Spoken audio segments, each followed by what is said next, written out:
Man, you're recording this, huh? Okay. How has the Trump administration increased the risk of conflict with cyber warfare? So,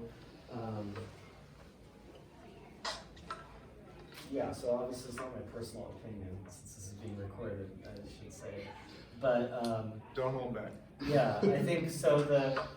The debate would be the current administration has increased or decreased the risk. So, that's actually interesting. I think it's an area of research that you all need to look into. So a lot of the cyber warfare policy stuff is set outside of the White House by Cyber Command, by the military, by the DoD. And I don't know to what extent the political, like the current administration has influenced or shaped it. I would look into that, actually. I don't know the answer to that. We might argue that it's not that the politicians are not as influential as the military leaders and the intelligence community. Do you think Giuliani and his security company and his cyber czar role or anything is influence there? Or? I kind of see it as like this parallel thing where they're not.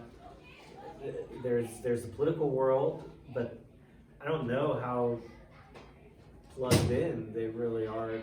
I really don't know, but maybe, but I would think you can make arguments about how, I guess, let me think this through. On the negative, you would want to say that the administration will heavily influence cyber operations, right? The flavor of it will get influenced by who's in charge. And on the affirmative, you're gonna wanna say like, no, these are, the military would be in control.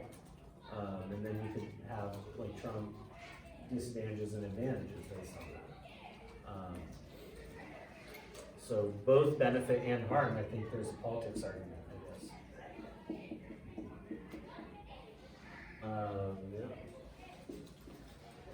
Yeah. Okay, next question.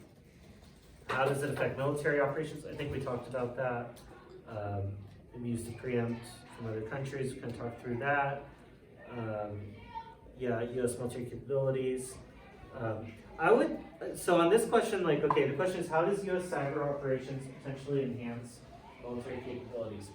I think you could make the argument as a benefit that all military operations, like the tools of the trade, are increasingly coming online, getting connected. If you Google, like, you can search for, Army VTOL, Army Vertical Takeoff and Landing, or search for Navy autonomous, subs. In every military department, or drones in the Air Force, every branch is doing more and more with autonomous devices, robots. Lockheed Martin, they started running software on missiles, right? And jets and all these things are starting to come more online. And so you could argue that the benefit is if we don't have offensive cyber operations, maybe it'll hurt our overall military readiness, because the line between the cyber and the physical weapons systems and defense systems is going to disappear, right? A tank is just a computer on wheels now, or in the future will be in the near term. So the benefit would be like all military operations are cyber, right? So, I don't know if you've ever seen like Battlestar Galactica. It's this spaceship show, and their spaceship doesn't have any network connectivity. Everything is analog, nothing digital. So like maybe you could force the negative to defend a world in which we have to essentially disconnect all of our weapon systems from like internet connectivity if we're not going to do offensive cyber operations, which would essentially kill our readiness, and you got this huge hegemony advantage. Yeah, what's up? What are examples of like missiles that we conduct like tests on to make sure that they can be used for cyber operations? I guess what I'm saying is that the missiles themselves will start, like today missiles don't. You throw it in a launch, thing and it shoots and explodes. But tomorrow, the missile's gonna have all kinds of computer vision, AI, ML targeting. It's gonna have autonomous flight capabilities. It's gonna be like essentially just a computer with the ability to explode. And so does that mean every time you launch a missile, you're conducting offensive cyber operation? Yeah, maybe. And so then if you're not allowed to use offensive cyber capabilities, then everyone else is gonna have all these smart missiles and we're gonna have dumb ones. And so we'll lose war or deterrence based on that.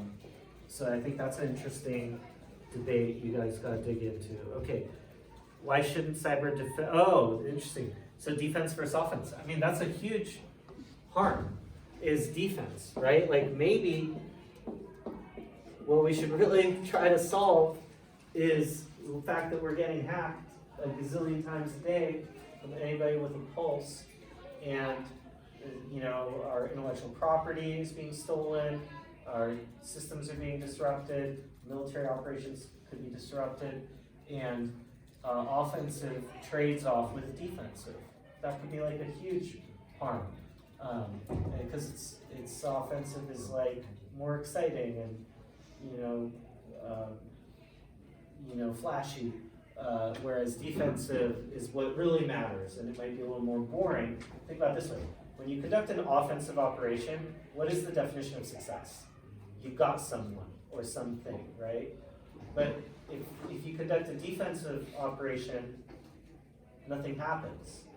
Okay, so what is easier to go tell your boss, up the chain of command, hey, we caught these 5 criminal syndicates with our offensive cyber operation, they're off the streets, versus, hey, we did all this stuff on defense and then nothing happened to us. Well, maybe nothing would have happened anyway, right? It's very difficult to prove the effect of defensive operations. They're by their nature less exciting and much harder to justify. And so I think the offense-defense trade-off, that's huge, yeah. So, it's a resource trade-off too, right? There's limited just people, money, yeah. Yeah. Well, and as you say too, since so much of it comes through like things like social engineering, or like Harlan mentions how so many, instead of focusing on, like most of the recruitment for terrorism, for example, comes from like their marketing and that sort of stuff. So maybe we should get better at countering, right. that, tools, education, two-factor authentication. Maybe that's where we should be investing our resources, is building that impregnable wall, right, rather than keeping the sieve that we have and yeah, you can go attack them left and right, and then someone else will pop up the next day, and we're still defenseless, right? Yeah, no, I love that. Yeah, I didn't even think about that. Stuxnet, we kind of talked about. Companies, we talked about. Yeah, okay, yeah, so I think this kind of covers it. Or at least, let me put this in. This gives you a starting point, hopefully, to just dig into the topic. Cool, how about we take a little 5-minute break, come back with some questions. Peace, everyone grab a snack, there's food over there.